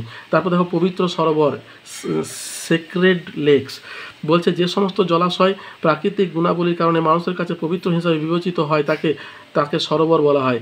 জল সর্বদাই পরিষ্কার থাকে, তাই এই অঞ্চল জলজ উদ্ভিদ এবং প্রাণীর জীববৈচিত্র্য বিশেষভাবে সমৃদ্ধ হয়, যেমন রাজস্থানের পুষ্কর হ্রদ। তারপর 9 নম্বর দেখো আছে উপকূলীয় সুরক্ষিত অঞ্চল বা কোস্টাল প্রোটেক্টেড এরিয়া। বলছে উপকূল সংলগ্ন এলাকা বা খাড়ি সংলগ্ন এলাকায় স্থলজ এবং জলজ বাস্তুতন্ত্রের সুরক্ষা প্রদান করে জীববৈচিত্র্য সংরক্ষণ করা হয়। উদাহরণ হচ্ছে উড়িষ্যার ভিতরকণিকা জাতীয় উদ্যান এবং বন্যপ্রাণী অভয়ারণ্য এবং গুজরাটের কচ্ছ উপসাগর অভয়ারণ্য। এবার দেখো এক্স-সিটু বা বহিঃক্ষেত্র সংরক্ষণ। এটাকে কি বলছে? স্বাভাবিক আবাসস্থল থেকে কিছুটা দূরে, অর্থাৎ ওই প্রাকৃতিক বা স্বাভাবিক বাসভূমির বাইরে কৃত্রিম পরিবেশে প্রজাতি সংরক্ষণের বাসস্থান বা পদ্ধতিকে বহিঃক্ষেত্রীয় বা এক্স-সিটু সংরক্ষণ বলা হয়। এর পদ্ধতিগুলি দেখো, প্রথমে আছে কি চিড়িয়াখানা বা জুওলজিক্যাল পার্ক। আমরা ঘুরতে যাই চিড়িয়াখানা। বলছে কৃত্রিম আবাসস্থল গঠন করে যেখানে বিপদসংকুল, বিপন্ন এবং বিরল প্রজাতির প্রাণীকে সংরক্ষণ ব্যবস্থা করা হয় তাকে চিড়িয়াখানা বলা হয়। এখানে প্রাণী প্রজাতির সংরক্ষণের সঙ্গে সঙ্গে প্রতিপালন, প্রজনন, কৃত্রিম নিবেশ এবং ক্লোনিং এর ব্যবস্থাও কিন্তু করা হয়। তারপর 2 নম্বর দেখা যাচ্ছে বোটানিক্যাল গার্ডেন, বলছে কোনো নির্দিষ্ট ভৌগোলিক এলাকায় বিরল, বিপন্ন এবং বিপদগ্রস্ত প্রজাতির সংরক্ষণের ব্যবস্থা করা হলে তাকে উদ্ভিদ উদ্যান বা বোটানিক্যাল গার্ডেন বলা হয়। এখানে উদ্ভিদের বৃদ্ধির জন্য কৃত্রিম পরিবেশ রচনা করা হয় এবং কৃত্রিম প্রজনন দ্বারা উদ্ভিদ প্রজাতিকে সংরক্ষণ করা হয়। তারপর দেখা যায় জিন ভান্ডার বা জিন ব্যাংক, এটা কি বলছে, উদ্ভিদ এবং প্রাণীর বিভিন্ন অংশকে সংরক্ষণ করার মাধ্যমে যখন এদের জিনগত বা জন্মগত বৈচিত্র্যকে সংরক্ষণ করা হয় তখন তাকে জিন ভান্ডার বলা হয়। হিমায়িত এবং শুষ্ক পরিবেশে এই সংরক্ষণ ব্যবস্থা করা হয়। তারপর দেখো 4 নম্বর হচ্ছে ইন ভিটো জিন ভান্ডার, বলছে নিম্ন তাপমাত্রার গবেষণাগারে জার্ম প্লাজমা, প্রোটোপ্লাজমা যুক্ত কোষ, কলা বা টিস্যু ইত্যাদি সংরক্ষণের পদ্ধতিকে ইন ভিটো জিন ভান্ডার বলা হয়। কোনো নির্দিষ্ট উদ্ভিদ প্রজাতিকে দীর্ঘদিন সংরক্ষণের উদ্দেশ্যে এই পদ্ধতি ব্যবহার করা হয়। তারপর দেখো ইন ভিটো জিন ভান্ডার, বলছে যে চিরাচরিত বা প্রথাগত পদ্ধতিতে নিম্ন তাপমাত্রায় গবেষণাগারে জিন বা রেণু সুদীর্ঘকালের জন্য সংরক্ষণ করার পদ্ধতিকে ইনভিটো জিন ভান্ডার বলা হয়।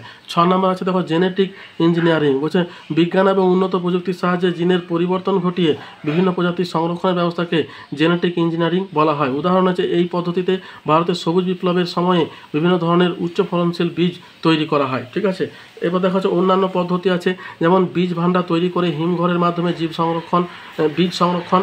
2 নম্বর হচ্ছে যেসব উদ্ভিদ প্রজাতি বীজ উৎপাদনে অক্ষম তাদের পরাগরেণু সংরক্ষণ করে পৃথিবীর মধ্যে বাঁচিয়ে রাখা সম্ভব হয়। 3 নম্বর হচ্ছে টিস্যু কালচার বা কলা বপন পদ্ধতির মাধ্যমে কলা ভান্ডার তৈরি করে সংকটাপন্ন উদ্ভিদ এবং প্রাণী কলা সংরক্ষণ করে পৃথিবীতে তাদের বাঁচিয়ে রাখা সম্ভব হয়। 4 নম্বর হচ্ছে অর্থনৈতিকভাবে গুরুত্ব সম্পন্ন বিভিন্ন জীবের প্রোটোপ্লাজম যুক্ত কোষকে সুনির্দিষ্ট পদ্ধতিতে সংরক্ষণ করা সম্ভব। এই সংরক্ষণ থেকে সম বা অসম বৈশিষ্ট্যযুক্ত জীব সৃষ্টি করা যায়, যা জার্ম প্লাজম সংরক্ষণ নামে পরিচিত। তাহলে এই গেল তোমার জীব বৈচিত্র্য সংরক্ষণের পদ্ধতি। ঠিক আছে, প্রয়োজনীয়তা এবং জীব বৈচিত্র্য সংরক্ষণের কৌশল বা পদ্ধতিগুলি হলো। এরপরে দেখো আছে জীব বৈচিত্র্য সংরক্ষণের কর্মসূচিগুলি। ঠিক আছে, দেখো জীব বৈচিত্র্য সংরক্ষণের জন্য কিন্তু দেশ এবং পৃথিবী সবাই মিলে কিছু কিছু কর্মসূচি কিন্তু নিয়ে থাকে। এগুলো কিন্তু তোমাদেরকে জানতে হবে।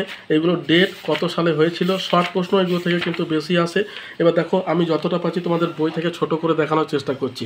দেখো এখানে কর্মসূচির মধ্যে প্রথমে দেওয়া আছে রামসার সম্মেলন। ঠিক আছে, এটা 1971 সালে 2 ফেব্রুয়ারি ইরানের রামসার শহরে এটা অনুষ্ঠিত হয়। বুঝতে পেরেছ, এই সম্মেলনকেই রামসার সম্মেলন বলা হয়। এখানে বিভিন্ন দেশ আর কি এখানে মিলে কিন্তু এই সম্মেলন আর কি অনুষ্ঠিত করেছিল। তাহলে এই হলো তোমার রামসার সম্মেলন। এবার এইটার সম্পর্কে তোমাদেরকে কিছু পড়তে হবে এবং বিশেষ করে এদের ডেটটা মনে রাখতে হবে, কোথায় অনুষ্ঠিত হয়েছিল, এগুলোর উপরে শর্ট প্রশ্ন কিন্তু আছে। তারপরে দেখো দিয়েছে রাষ্ট্রপুঞ্জের পরিবেশ সংক্রান্ত কর্মসূচি। এটা হয়েছিল 1972 সালের জুন মাসে স্টকহোম সম্মেলন। ঠিক আছে, এটা তোমার রাষ্ট্রপুঞ্জের অধীনে United Nations environment programme UNEP নামে একটি বিভাগ তৈরি করে ইউএনইপি সদর দপ্তর কেনিয়ার নাইরোবিতে অবস্থিত। বর্তমানে এটিতে 193টি সদস্য রাষ্ট্র কিন্তু রয়েছে। তাহলে এইটা গেল তোমার 2 নম্বর। এরপর দেখো আছে জীব বৈচিত্র্য সম্মেলন, যেটা তোমার 1992 সালে হয়েছিল রিও ডি জেনিরো শহরে। হ্যাঁ, রাষ্ট্রপুঞ্জ দ্বারা অনুষ্ঠিত বসুন্ধরা সম্মেলনে একটি বহুপাক্ষিক চুক্তি স্বাক্ষরিত হয়। একেই কনভেনশন অফ বায়োডাইভার্সিটি বলা হয়। 1992 সালে 5 জুন 168টি দেশ এই চুক্তি স্বাক্ষর করে। 1993 সালে 29 ডিসেম্বর এটি কার্যকরী হয়। বর্তমানে এই চুক্তিতে 196টি দেশ অন্তর্ভুক্ত। বুঝতে পেরেছো, এগুলো কিন্তু তোমাদের জানতে হবে। তারপর দেখো বিপন্ন প্রজাতির বাণিজ্য সম্পর্কিত চুক্তি, যেটাকে বলছে sites. Conservation on international trade in endangered species of wild fauna and flora। ঠিক আছে, সাইটস। এটা কত সালে হয়েছিল? 1973 সালে ওয়াশিংটন শহরে এই চুক্তি স্বাক্ষরিত হয়। 1973 সালে কার্যকর হয়। বর্তমানে বিশ্বের 180টিরও বেশি দেশ কিন্তু এই চুক্তির সদস্য। এরপর দেখা আছে ম্যাপ কোনটাকে বলছে? Man and biosphere reserve, biosphere. ঠিক আছে, ম্যান অ্যান্ড বায়োস্ফিয়ার কর্মসূচি হলো ইউনেস্কো পরিচালিত একটি আন্তর্জাতিক বৈজ্ঞানিক কর্মসূচি, যা 1971 সালে শুরু হয়েছিল। ঠিক আছে, এরপরে দেখো দিয়েছে আন্তর্জাতিক প্রকৃতি সংরক্ষণ সংস্থা IUCN। 1948 সালে 5 অক্টোবর ফ্রান্সে international union for the protection of nature নামে আত্মপ্রকাশ করলেও 1956 সালে এটিকে international union for conservation of nature নামে নামাঙ্কিত করা হয়। ঠিক আছে, বর্তমানে এর সদস্য সংখ্যা হচ্ছে 1400। ঠিক আছে, এরপরে দেখো আছে the wild life fund of nature, WWF পুরো কথাটা হচ্ছে। হ্যাঁ, এটা কত সালে হয়েছিল? 1961 সালে 29 এপ্রিল সুইজারল্যান্ডের মর্গেজ শহরে WWF এর প্রতিষ্ঠা করা হয়। প্রতিষ্ঠাকালে সংস্থাটির নাম ছিল ওয়ার্ল্ড ওয়াইল্ড লাইফ ফান্ড। হ্যাঁ, তবে 1986 সালে সংস্থাটির নাম পরিবর্তন করে রাখা হয় the wild life fund for nature. ঠিক আছে, বর্তমানে এতে 100টি দেশ এই দপ্তরে সংযুক্ত আছে। তাহলে এই গেল তোমার কিছু তোমার সংরক্ষণের কর্মসূচি, বুঝতে পেরেছ। এরপর দেখো যে জীববৈচিত্র্য সংরক্ষণে ভারতে গৃহীত কিছু কর্মসূচি। তাহলে এটা তো আমরা পুরো বিশ্ব জুড়ে জানলাম। এবার দেখো ভারতে কী কী নেওয়া হয়েছে। প্রথম যেটা আছে অরণ্য সংরক্ষণ আইন 1927। ঠিক আছে, 1927 মানে বুঝতে পারছো 1947 দেশ স্বাধীন হয়েছে, তারও আগে ইংরেজরা কিন্তু এই সংরক্ষণ আইনটা করেছে। তাহলে 1927 সালে ব্রিটিশ প্রশাসন কর্তৃক গৃহীত অরণ্য সংরক্ষণ আইন পূর্বের সকল অরণ্য আইনগুলিকে সংঘবদ্ধ করে একটি পূর্ণাঙ্গ আইন রূপে প্রতিষ্ঠা করা হয় 1927 সালে। ঠিক আছে, এরপরে দেখো যেটা আছে সেটা হচ্ছে যে অরণ্য সংরক্ষণ আইন 1988, অর্থাৎ আমাদের 1947 দেশ স্বাধীন হলো, তারপর 1988 সালে স্বাধীন ভারতে কিন্তু এটাকে তোমার করা হলো। 1988 সালে এটা পরিমার্জিত করে তোমার করা হয়েছিল। তারপরে অরণ্য বন্যপ্রাণী সংরক্ষণ আইন 1972, তারপর 1972 একটা হয়েছিল বন্য সংরক্ষণ আইন। ঠিক আছে, চোরাচালান এবং চোরা শিকারীদের হাত থেকে বিপন্ন প্রজাতিকে বাঁচানোর জন্য এটা করা হয়েছিল। এরপরে দেখো এই কতগুলো কিন্তু তোমার করা হয়েছে। এবার জীববৈচিত্র্য কিছু আইন তোমার প্রণয়ন করা হয়েছে। এরপরে দেখো কি দেওয়া আছে, জীববৈচিত্র্য সংরক্ষণের উদ্দেশ্যে গৃহীত কিছু প্রকল্প। হ্যাঁ, তাহলে কী কী প্রকল্প তোমার নেওয়া হয়েছে? ব্যাঘ্র প্রকল্প। ঠিক আছে, দেখো ব্যাঘ্র প্রকল্প কি, এটার উপরে কিন্তু টিকা আসতে পারে। 1973 সালে 1 এপ্রিল বাঘের প্রজাতিতে সংরক্ষণের উদ্দেশ্যে ব্যাঘ্র প্রকল্প চালু হয়। বর্তমানে এই প্রকল্পের অধীনে ভারতে 55টি বাঘ সংরক্ষণ অঞ্চল রয়েছে। তাহলে এইগুলো কিন্তু ভারতের। ঠিক আছে, ব্যাঘ্র প্রকল্প। তারপর দেখো কুমির প্রকল্প নেওয়া হয়েছিল 1975 সালে, হস্তি প্রকল্প নেওয়া হয়েছিল 1992 সালে। প্রত্যেকটিরই উদ্দেশ্য হচ্ছে যে তাকে একটা প্রজাতিকে সংরক্ষণ করা। ঠিক আছে, তারপরে দেখো তুষার চিতা প্রকল্প, এটা হচ্ছে 2006 সালে নেওয়া হয়েছিল, একেবারে খুব বেশি পুরনো কিন্তু নয়। তারপর দেখো সিংহ প্রকল্প এশিয়াটিক, এটা হয়েছিল 1972 সালে প্রথম সিংহ প্রকল্প চালু হয়। পরে 2004 সালে 10 মার্চ এই প্রকল্পটি পরিমার্জন করে এশিয়াটিক সিংহ পুনর্নির্ধারণ প্রকল্প নাম দেওয়া হয়। তারপর দেখা হচ্ছে এক সিংহ গন্ডার প্রকল্প। হ্যাঁ, ভারতের রেড ডাটা লিস্টে অন্তর্ভুক্ত বিভিন্ন প্রজাতির মধ্যে এক সিংহ গন্ডার অন্যতম চরম সংকটপূর্ণ বিপদগ্রস্ত প্রজাতি। হ্যাঁ, এটা তোমার নেওয়া হচ্ছে 2020 সালে দেখো এই সূচনা উদ্বোধন ঘটায়। তারপর দেখো কী আছে হাঙ্গুল প্রকল্প, হাঙ্গুল বা কাশ্মীরি হরিণ। ঠিক আছে, এর কাশ্মীরি উপত্যকায় হিমাচল প্রদেশের চাম্বা উপত্যকায় প্রাপ্ত মধ্য এশিয়ায় লাল হরিণের এই একটি উপপ্রজাতি। অতিরিক্ত পশুচারণ শিকারের জন্য এটা ধ্বংসপ্রাপ্ত হচ্ছে। রাষ্ট্রপুঞ্জের অধীনস্থ IUCN এবং WWF এর যৌথ উদ্যোগে প্রজেক্ট হাঙ্গুল কর্মসূচির সূচনা করা হয়। ঠিক আছে, এগুলো কিন্তু তোমাদেরকে জানতে হবে। এবার দেখো সামুদ্রিক কচ্ছপ প্রকল্প, বলছে অলিভ রিডলে সহ বিপন্ন অন্যান্য সামুদ্রিক কচ্ছপের সংরক্ষণের উদ্দেশ্যে ভারত সরকারের পরিবেশ এবং বন মন্ত্রক রাষ্ট্রপুঞ্জের অধীনস্থ সংস্থা UNEP একযোগে 1999 সালে নভেম্বর মাসে সামুদ্রিক কচ্ছপ প্রকল্প সংরক্ষণের সূচনা নেয়। তারপর দেখো গাঙ্গেয় শুশুক প্রকল্প, মানে ভারতের জাতীয় জলজ প্রাণী হলো গাঙ্গেয় শুশুক বা গাঙ্গেয় ডলফিন। হ্যাঁ, গাঙ্গেয় শুশুক চরম সংকটাপূর্ণভাবে বিপদগ্রস্ত প্রজাতির তালিকাভুক্ত, তাই এদের সংরক্ষণের উদ্দেশ্যে গাঙ্গেয় শুশুক প্রকল্পের সূচনা হয় 2016 সালে তোমার national mission for clean Ganga, এবং 2010 থেকে 20 সালের মধ্যে একটি অ্যাকশন প্ল্যান এর সূচনা করে। তাহলে এই গেল তোমার কতগুলো প্রকল্প হয়েছে। এইগুলো দেখো যতগুলো প্রকল্প আছে সব কিন্তু মুখস্থ মনে রাখা একটু কঠিন কাজ, কিন্তু ডেটগুলো তোমাদেরকে মনে রাখতে হবে এবং এটা কোথায় হয়েছিল, সদর দপ্তর কোথায়, এইগুলো কিন্তু তোমাদেরকে এই 3-4টে জিনিস কিন্তু তোমাদেরকে মনে রাখতে হবে। এরপর দেখো পার্থক্য কতগুলো করতে হবে, যেমন জাতীয় উদ্যান এবং অভয়ারণ্য। ঠিক আছে, এই দুটোর মধ্যে পার্থক্য কী। তাহলে জাতীয় উদ্যান এবং অভয়ারণ্য এগুলো তো আমরা জানলাম, হ্যাঁ, কাকে বলে। এবার দেখো এইগুলোর পার্থক্য বা করতে হবে। তা দেখো, জাতীয় উদ্যান হচ্ছে এক বা একাধিক বাস্তুতন্ত্রের অন্তর্গত কোনো বৃহৎ অঞ্চলে বিভিন্ন উদ্ভিদ এবং প্রাণীর রক্ষণাবেক্ষণ করা হলে তাকে জাতীয় উদ্যান বলা হয়। অন্যদিকে অভয়ারণ্য যে সংরক্ষণ ব্যবস্থার মাধ্যমে কোনো প্রাকৃতিক অঞ্চলে বিভিন্ন বিপদগ্রস্ত বা বিপন্ন বন্য প্রাণীদের রক্ষণাবেক্ষণ করা হয় তাকে অভয়ারণ্য বলা হয়। জাতীয় উদ্যানের সীমা নির্দিষ্ট থাকে এবং ক্ষেত্রমান অনেক বড় হয়, আর অভয়ারণ্য কিন্তু সীমানা নির্দিষ্ট নয়, ক্ষেত্রমান জাতীয় উদ্যান অপেক্ষা ছোট হয়। জাতীয় উদ্যান ভারতে এগুলি সাধারণত রাজ্য এবং কেন্দ্রীয় আইনসভা দ্বারা গঠিত হয়, আর অভয়ারণ্য ভারতে এগুলি সরকারি নিয়ন্ত্রণ ছাড়াও বিভিন্ন বেসরকারি সংস্থা দ্বারাও কিন্তু নিয়ন্ত্রিত হয়। জাতীয় উদ্যান দ্বারা বিভিন্ন উদ্ভিদ এবং প্রাণীর ঐতিহাসিক বস্তু বা বিভিন্ন ভৌগোলিক ভূদৃশ্য রক্ষণাবেক্ষণ করা হয়। অন্যদিকে অভয়ারণ্য দ্বারা বিভিন্ন বিপন্ন পাখি, জীবজন্তু, পতঙ্গ, সরীসৃপ ইত্যাদি রক্ষণাবেক্ষণ করা হয়। জাতীয় উদ্যান বাফার অঞ্চল ব্যতীত এর কোনো অংশে বন দপ্তরের অনুমতি ছাড়া প্রবেশ করা যায় না।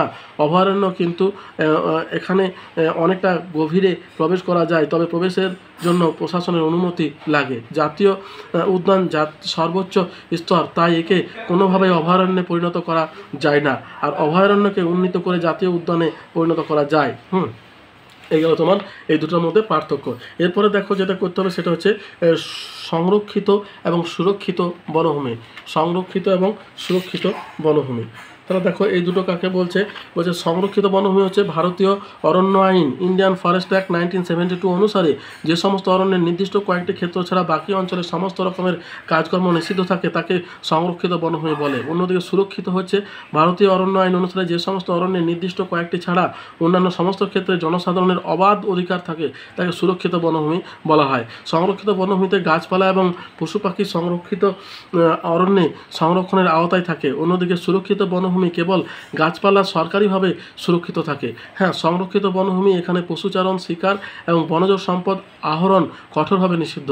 অন্যদিকে সুরক্ষিত বনভূমিতে তোমার অরণ্যে কিছু স্থানে স্থানীয় মানুষেরা তাদের জীবন জীবিকার জন্য শিকার, পশুচারণ বা বিভিন্ন বনজ দ্রব্য সংরক্ষণ করতে পারে। তাহলে এই হচ্ছে তোমার দুটো পার্থক্য তোমাদের করতে হবে। এরপর দেখো কিছু ছোট ছোট প্রশ্ন বা টিকা করতে হবে, যেমন ক্রান্তীয় অঞ্চলের জীবগোষ্ঠী। ঠিক আছে, ক্রান্তীয় অঞ্চলের জীবগোষ্ঠী, দেখো এখানে প্রশ্নটা হয় অনেক সময় এরকম যে ক্রান্তীয় অঞ্চলের জীববৈচিত্র্য সমৃদ্ধ কেন? বিশ্বের সবথেকে বেশি সমৃদ্ধ হচ্ছে তোমার ক্রান্তীয় অঞ্চলের জীববৈচিত্র্য। কারণ কি হচ্ছে, নিরক্ষরেখার উভয় দিকে কর্কটক্রান্তি এবং মকরক্রান্তি রেখার মধ্যবর্তী অঞ্চলে 0 থেকে 23.5 ডিগ্রি উত্তর দক্ষিণ এই অরণ্য অবস্থিত। এই অঞ্চলের জীববৈচিত্র্য আধিক্যের কারণগুলি হলো, এক হচ্ছে স্থিতিশীল জলবায়ু।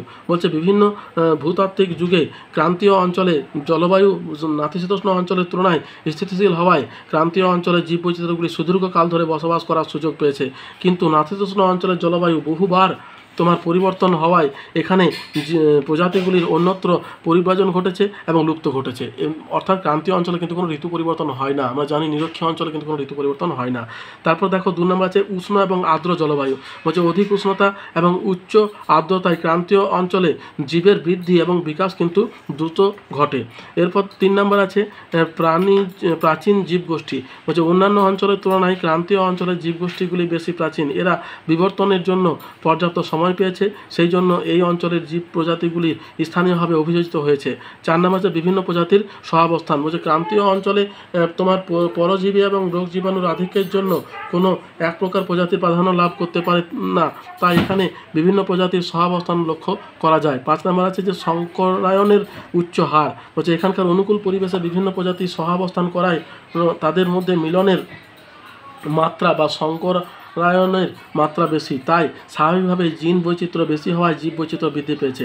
সবশেষে 6 নম্বরে আছে তোমার পর্যাপ্ত সূর্যালোক। বলছে নিরক্ষীয় চিরহরিত অরণ্যের উদ্ভিদের উপরের অংশে শাখা প্রশাখাগুলি ঘন সন্নিবিষ্ট হয়ে চাঁদোয়া সৃষ্টি করে। এই অঞ্চলে 70 থেকে 90% জীব প্রজাতির সৃষ্টি হয়, যারা একে অপরের উপরে নির্ভর করে এক সুদৃঢ় বাস্তুতন্ত্র সৃষ্টি করেছে। তাহলে এই হচ্ছে তোমার জীববৈচিত্র্য, ক্রান্তীয় অঞ্চলের জীববৈচিত্র্য সমৃদ্ধির কারণ। এরপর দেখা হচ্ছে রামসার সম্মেলন। এটা সাধারণভাবে তো আমরা দেখালাম যে রামসার সম্মেলনটা কী। এবার শুধু রামসার সম্মেলন নিয়ে তোমার যদি টিকা আছে, তাহলে দেখো আলোচনা বলছে জলজ বাস্তুতন্ত্র এবং জীব বৈচিত্র্যগুলিকে সংরক্ষণের উদ্দেশ্যে 1971 সালে 2 ফেব্রুয়ারি ইরানের রামসার শহরে একটি আন্তর্জাতিক সম্মেলন অনুষ্ঠিত হয়।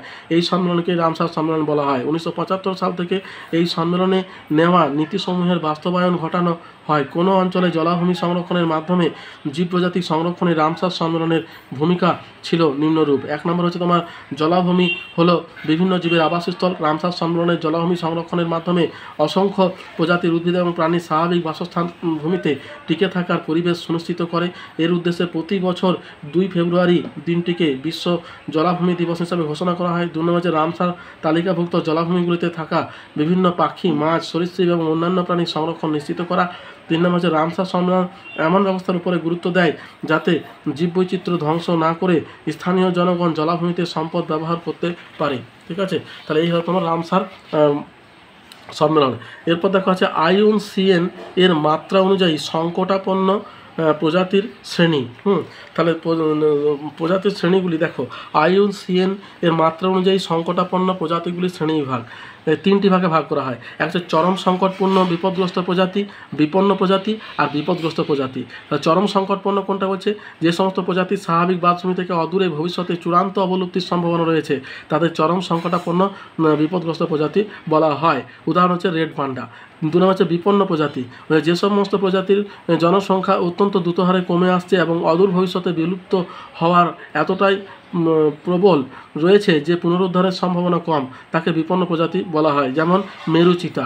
আর 3 নম্বর হচ্ছে বিপদগ্রস্ত প্রজাতি, যে সমস্ত প্রজাতির জনসংখ্যা একেবারে কমে না গেলেও প্রতিকূল পরিবেশের জন্য অদূর ভবিষ্যতে কমে যাওয়ার সম্ভাবনা রয়েছে, তাদের বিপদগ্রস্ত প্রজাতি বলা হয়, যেমন চড়ুই। ঠিক আছে, চড়ুই পাখি আমাদের মোবাইল ফোনের টাওয়ারের যে রে, তার জন্য কিন্তু এদের সংখ্যা আস্তে আস্তে কমে যাচ্ছে। এরপরে দেখো আছে জীববৈচিত্র্য সংরক্ষণে IUCN এর ভূমিকা। তাহলে জীববৈচিত্র্য সংরক্ষণের ভূমিকা দেখো, প্রথমে লাল তালিকা প্রকাশ। ঠিক আছে, বলছে জীববৈচিত্র্য হ্রাসের গতি, কারণ এবং ঝুঁকি মূল্যায়নে বিশ্বের বিভিন্ন প্রজাতিসমূহের একটি বৈজ্ঞানিকভাবে গবেষণালব্ধ তালিকা প্রস্তুতির জন্য লাল তালিকা বা রেড লিস্ট প্রকাশ করা হয়। এতে জীব প্রজাতিগুলির 3 ধরনের শ্রেণীতে ভাগ করা হয়। একটা হচ্ছে বিলুপ্ত, সংকটাপন্ন এবং আংশিক বিপন্ন। 2 নম্বর হচ্ছে জীববৈচিত্র্যের হটস্পট চিহ্নিতকরণ। হ্যাঁ, এই আন্তর্জাতিক সংস্থাটি মেগা জীববৈচিত্র্যপূর্ণ অঞ্চল এবং জীববৈচিত্র্য হটস্পটগুলিকে চিহ্নিত করে সেই স্থানে জীবেদের সুরক্ষায় নানা বৈজ্ঞানিক গবেষণা এবং সংরক্ষণ পদ্ধতি অবলম্বন করা হয়। 3 হচ্ছে সংরক্ষণ কর্মসূচি, মানে প্রজাতি সংরক্ষণ, বাস্তুতন্ত্র পুনরুদ্ধার এবং সংরক্ষিত এলাকায় ব্যবস্থাপনায় IUCN একাধিক নীতি এবং প্রশিক্ষণ কর্মসূচি এবং কারিগর সহায়তা প্রদান করে থাকে। তাহলে এই গেল তোমার IUCN। এরপর দেখা হচ্ছে ব্যাঘ্র প্রকল্প। তাহলে ব্যাঘ্র প্রকল্প দেখো, ব্যাঘ্র প্রকল্প 1973 সালে 1 এপ্রিল বাঘের প্রজাতির সংরক্ষণের উদ্দেশ্যে ব্যাঘ্র প্রকল্প চালু করা হয়। বর্তমানে এই প্রকল্পের অধীনে ভারতে 50টি বাঘ সংরক্ষণ অঞ্চল রয়েছে, এর মধ্যে সুন্দরবন অন্যতম। উদ্দেশ্য কি? ক্রমহ্রাসমান বাঘের সংরক্ষণ এবং সংখ্যা বৃদ্ধি করা। 2 নম্বর হচ্ছে স্বাভাবিক বাসভূমিতে বাঘের রক্ষণাবেক্ষণ এবং মানুষের প্রবেশ নিষিদ্ধ করা। 3 নম্বর আছে সমগ্র ভারতে বাঘের শিকার সম্পূর্ণভাবে বন্ধ করা। 4 নম্বর হচ্ছে জাতীয় ঐতিহ্য সংরক্ষণ এবং বিনোদন ও শিক্ষামূলক প্রয়োজনে ব্যাঘ্র প্রকল্পগুলোকে কাজে লাগানো। ঠিক আছে, তাহলে ব্যাঘ্র প্রকল্প কিন্তু ভারতের একটা প্রকল্প, এটা কিন্তু বিশ্বের প্রকল্প নয়। ঠিক আছে, এটা ভারতের প্রকল্প, 1973 সালে নেওয়া হয়েছে। এটা আগেও আমি তোমাদের যখন দেখিয়েছিলাম তখন বলেছিলাম। এবার দেখো UNEP। ঠিক আছে, UNEP জিনিসটা কি? তাহলে দেখো UNEPটা আমাদেরকে জানতে হবে যে UNEP জিনিসটা কি। দেখো UNEP হচ্ছে 1972 খ্রিস্টাব্দে সুইডেনের স্টকহোম শহরে জাতীয় পুঞ্জের মহাসম্মেলনে স্থিতিশীল উন্নয়ন এবং জীববৈচিত্র্যের সমস্যা সমাধানের জন্য গৃহীত একটি কর্মসূচি, যার নাম হচ্ছে ইউনাইটেড নেশনস এনভায়রনমেন্টাল প্রোগ্রাম বা সংক্ষেপে UNEP। তারপর দেখো WWF 1961 সালে গঠিত বিশ্বের একটি স্বেচ্ছাসেবী সংস্থা, the WWF world wild fund. ঠিক আছে, of nature and natural resources. এর সদর দপ্তর হচ্ছে তোমার সুইজারল্যান্ডের গ্ল্যাড শহরে অবস্থিত। ICSU হচ্ছে 1961 খ্রিস্টাব্দে 50টি দেশ এবং 80টি রাষ্ট্রীয় বিজ্ঞান গবেষণা সংস্থা দ্বারা গঠিত একটি গবেষণা সংস্থার নাম হচ্ছে ICSU, যার পুরো নাম হচ্ছে international council of scientific union. ঠিক আছে, জীববৈচিত্র্যের উন্নয়ন ঘটানোই হচ্ছে এই সংস্থার মূল উদ্দেশ্য। ঠিক আছে, এরপর দেখো বায়োস্ফিয়ার রিজার্ভ কি। বায়োস্ফিয়ার রিজার্ভ বায়োস্ফিয়ার রিজার্ভ, এটার ডেফিনেশন আমাদের জানতে হবে। বায়োস্ফিয়ার রিজার্ভ, দেখো বায়োস্ফিয়ার রিজার্ভ ইউএনইসিও ইউনেস্কো এর man and the biosphere map কর্মসূচি অনুযায়ী বিশিষ্ট বাস্তুসংস্থান এবং জীববৈচিত্র্য সম্পন্ন অঞ্চল নির্বাচন করে তার সুরক্ষা এবং সংরক্ষণের উদ্দেশ্যে ঘোষিত এলাকাকে বায়োস্ফিয়ার রিজার্ভ বলা হয়। ভারতে 18টি বায়োস্ফিয়ার রিজার্ভ বর্তমানে কিন্তু রয়েছে। এর বৈশিষ্ট্য কী? এগুলি জীববৈচিত্র্য সমৃদ্ধ এবং সুরক্ষিত অঞ্চল যা আদর্শ জৈব অঞ্চল হিসাবে চিহ্নিত করা হয়ে থাকে। 2 নম্বর হচ্ছে এটি জীবজগৎ সম্পর্কে পাঠ এবং গবেষণার উপযুক্ত প্রাকৃতিক গবেষণাগার বলে বিবেচিত হয় এবং জৈব তথ্য ভাণ্ডার রচনায় প্রভূত সাহায্য করে থাকে। ঠিক আছে, তাহলে এই গেল মোটামুটি প্রশ্ন আমি তোমাদের করালাম। দেখো এখানেই শেষ নয়, এনভায়রনমেন্টের উপরে অজস্র প্রশ্ন হয়। আমি যতটা পারলাম তোমাদেরকে কভার করার চেষ্টা করলাম যাতে সহজে জিনিসটা বুঝতে পারো, তার জন্য সংক্ষিপ্তভাবে বোঝানোর আমি চেষ্টা করেছি। যদি ভিডিওটা তোমাদের ভালো লেগে থাকে তাহলে একটা লাইক দিও, বন্ধুদের সঙ্গে শেয়ার করো, চ্যানেলটা সাবস্ক্রাইব করে রাখো। আর যদি কোনো প্রশ্ন থাকে আমাকে কমেন্ট বক্সে কমেন্ট করো, আমি তোমাদের প্রশ্নের উত্তর দেওয়ার চেষ্টা করবো। তাহলে এতদূর পর্যন্তই, দেখা হচ্ছে পরের ভিডিওতে। ধন্যবাদ।